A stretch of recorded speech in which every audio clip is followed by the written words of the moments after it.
welcome back to anatomy classes. In previous session we have seen about the rectum, and in today's session we are going to learn about the anal canal.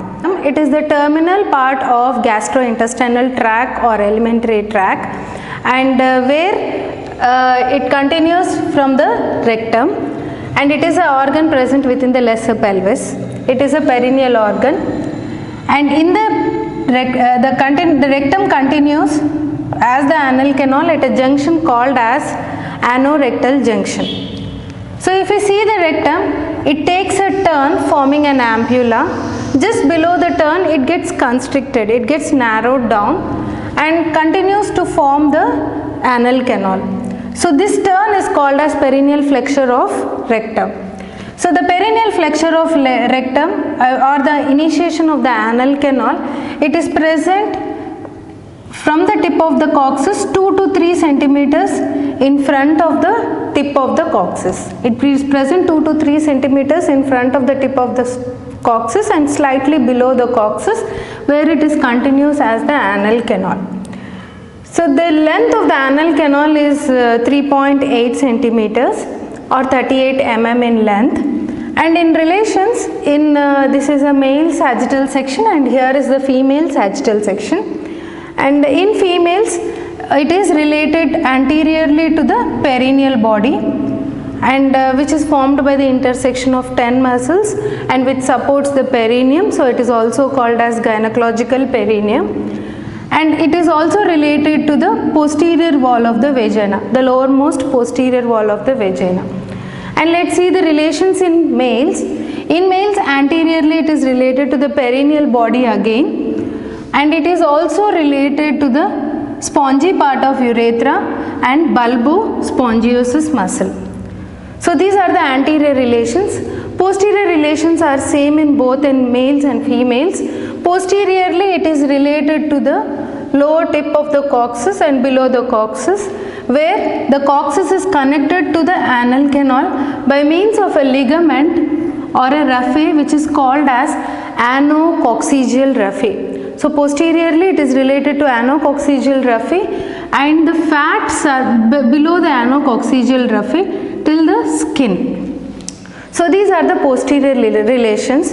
On the either side, anal canal is related to ischioanal fossa or ischiorectal fossa, which provides the dead space for the rectum and the anal canal to distend. This is the sagittal section of male pelvis, where we can see the relations of anal canal.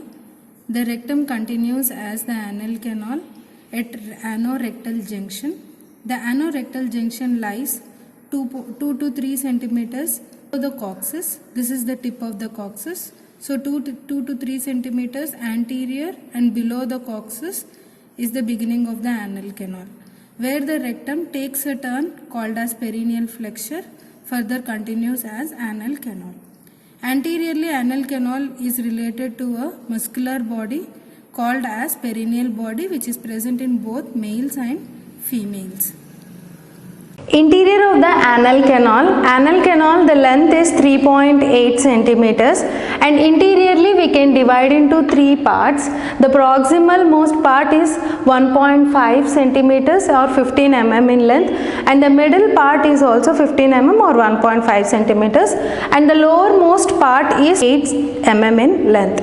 So that is about the 3 parts. Let's see interiorly how the structure is. So the proximal 1.5 centimeters, it is identified by longitudinal mucosal folds.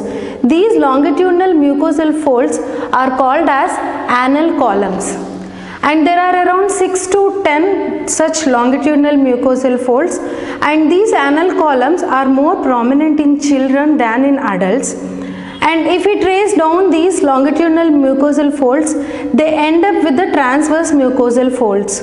So the transverse mucosal folds are called as anal valves, and these transverse mucosal folds make a wavy line which is called as pectinate line or dentate line.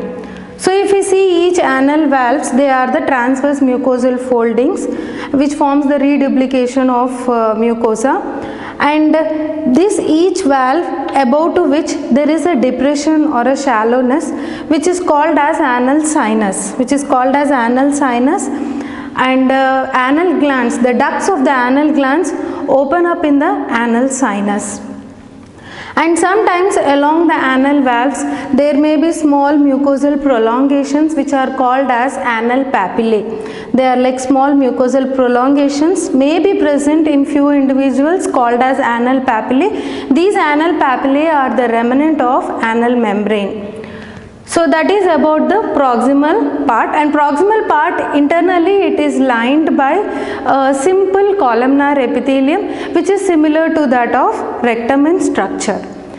Let's see the middle part. The middle part is called as the transitional zone, which is also called as pectin, and it lies below the pectinate line or dentate line. So here the middle part appears to be bluish in discoloration because it is rich in venous fluxes. So deep to mucosa, in submucosa there are venous fluxes which are present in the middle part and imparts bluish color. And upper part appears to be reddish in color because superior rectal veins and arteries, they anastomose deep to it, which gives bright red in color in living. So the middle transitional zone, it is lined by stratified squamous non-keratinized epithelium. Sweat glands and sebaceous glands are absent in this middle transitional zone. The lowermost part, it is separated from the transitional zone or the intermediate zone by a white line which is called as Hilton's line. It is called as Hilton's white line. And below to it, it is covered by the skin proper, where it is a stratified squamous keratinized epithelium. And if we trace the internal sphincter ends up at the transitional zone. So next about the pectinate line. Pectinate line is considered as a watershed line in the anal canal because above to the pectinate line it is different blood supply, nerve supply, lymphatic drainage and development, and below the pectinate line it is different blood supply, nerve supply and lymphatic drainage. So let's talk about this. So above the pectinate line, developmentally, first we will see the development. So developmentally it is from the endodermal cloaca. So the mucosa is similar to rectum. So it is lined by simple columnar epithelium. And below the pectinate line, it is from the ectodermal proctidium. So it is lined by stratified squamous epithelium. And next the blood supply. Above to the pectinate line, it is supplied by superior rectal arteries and veins, and which are the superior rectal arteries, the continuation of inferior mesenteric artery, and superior rectal veins drains into inferior mesenteric vein. So finally the inferior mesenteric vein drains into splenic vein, and further they join to form the portal vein. So they are draining into the portal blood circulation. Below the pectinate line, it is supplied by the inferior rectal artery, and inferior rectal artery and inferior rectal veins, it is drained by inferior rectal veins, and inferior rectal veins drain into internal iliac, and internal iliac drains into common iliac drains into the inferior vena cava. So below the pectinate line, the venous drainage is into systemic veins. Above the pectinate line, the venous drainage is into the portal veins. And next about the nerve supply. Above to the pectinate line, it is supplied by sympathetic and parasympathetic. Sympathetic supply are from L1, L2, and parasympathetic is from S2, S3 and S4. So sympathetic supply are by inferior hypogastric plexus, and parasympathetic is by pelvic splanchnic nerves. And there are no receptors here for pain sensation. Whereas below the pectinate line, it is pudendal nerve which is called as perineal, and here the mucosa and they have receptors for pain sensation just like the skin. So that is about the nerve supply and blood supply. Lymphatic drainage. Above to the pectinate line, the lymphatics drain into the internal iliac lymph nodes just like the rectum, and below the pectinate line, the lymphatic drainage is drained into the external inguinal lymph nodes. The transverse group of the external inguinal lymph nodes, they drain. So that is about the venous drainage, nerve supply, lymphatic drainage and arterial supply. So let's see the sphincters of the anal canal. Anal canal has got two varieties of sphincters, internal sphincter and external sphincter.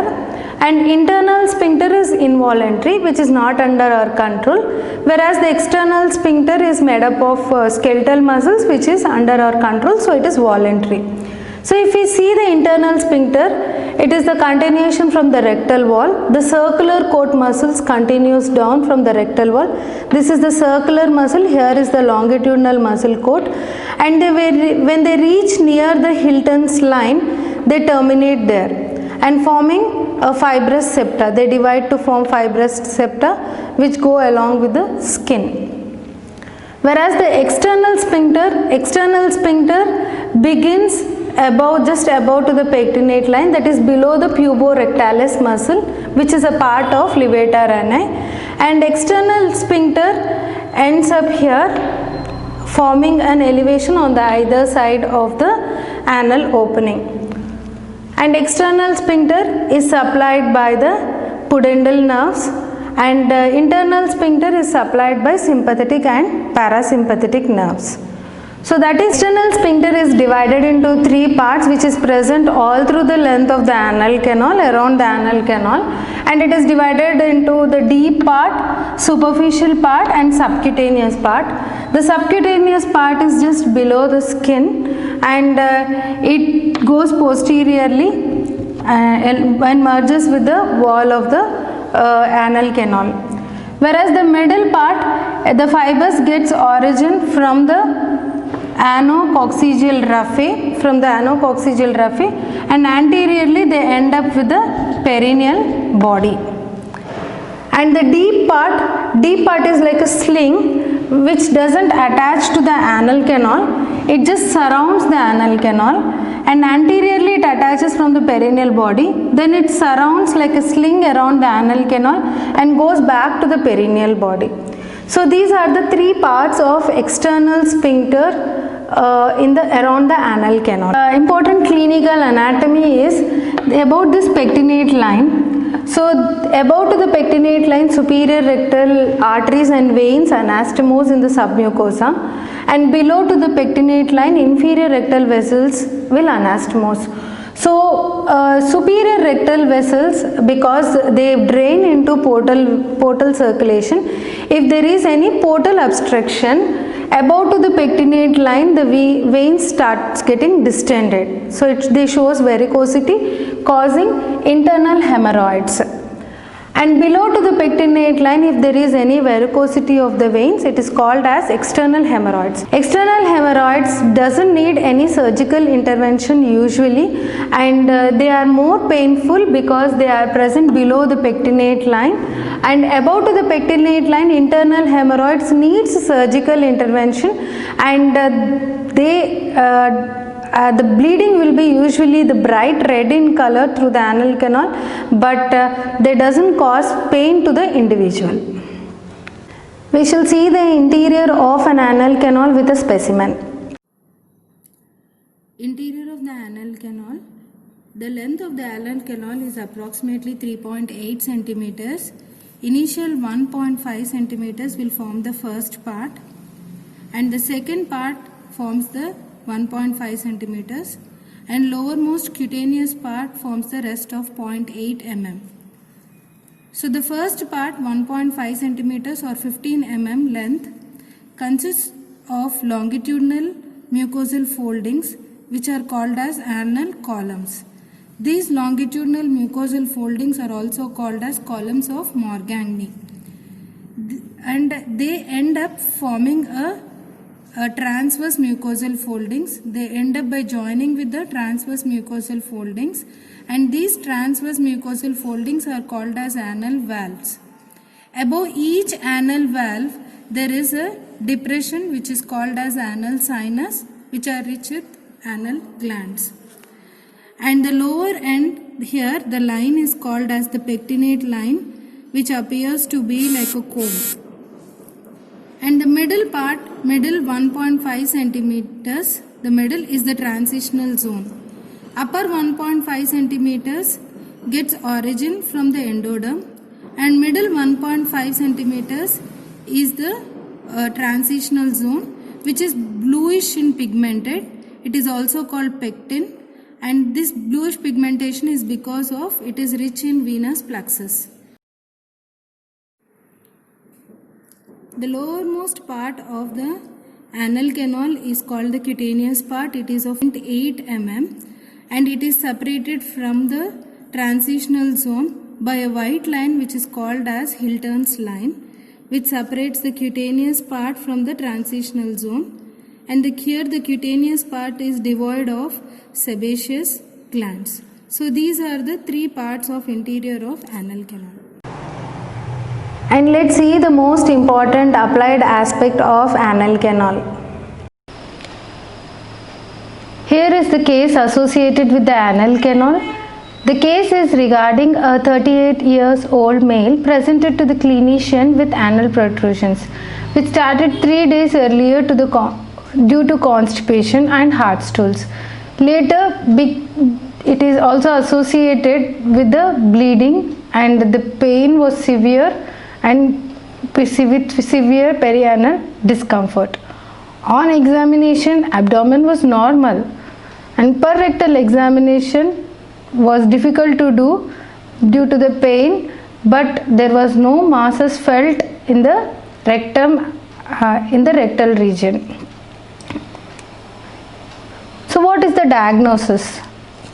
So the probable diagnosis of this case is hemorrhoids, and the probable diagnosis is external hemorrhoids. Let's see the type of hemorrhoids. Now we know the anal canal is divided into 3 parts: proximal 1.5 centimeters, middle 1.5 centimeters and low centimeters. And the proximal part is separated from the middle transitional zone by pectinate line. So hemorrhoids are nothing but the distension of veins which are present within the submucosa of the anal canal. So any distension of the veins above to the pectinate line are considered as internal hemorrhoids, and below the pectinate line the hemorrhoids are external hemorrhoids. As there are no receptors here and they are not supplied by somatic nerves, the proximal part, if the hemorrhoids are painless hemorrhoids, they bleed profusely, and the bleed will be usually bright red in color.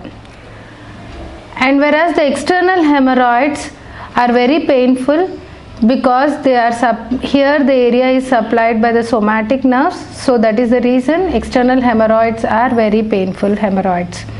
And external hemorrhoids occurs due to distension or varicosity of the veins which are present below to the pectinate line.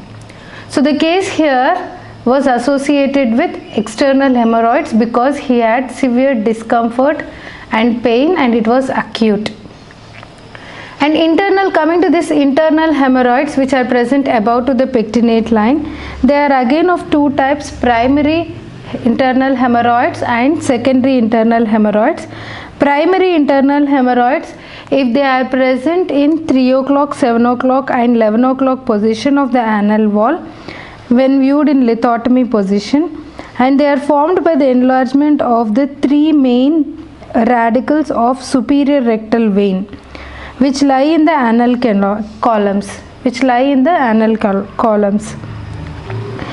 and the secondary hemorrhoids, that is the secondary internal hemorrhoids, if they appear in rest of the areas other than 3 o'clock, 7 o'clock, 11 o'clock, if they appear in rest of the part above to the pectinate line, are considered as secondary internal hemorrhoids. And the factors responsible for the internal hemorrhoids, it may be due to poor support to veins from surrounding loose connective tissue, and absence of valves in the superior rectal and portal veins, and compression of veins at the site where they pierce the muscular coat of rectum, and direct transmission of increased portal pressure. So if there is an obstruction in the portal circulation, so due to increased portal hypertension, the first sign is the varicosity of the veins above to the pectinate line. Those are the superior rectal veins causing primary internal hemorrhoids. I hope I made this topic easier for you all to understand. Like, share, subscribe, and don't forget to press the bell button for further notifications. Bye.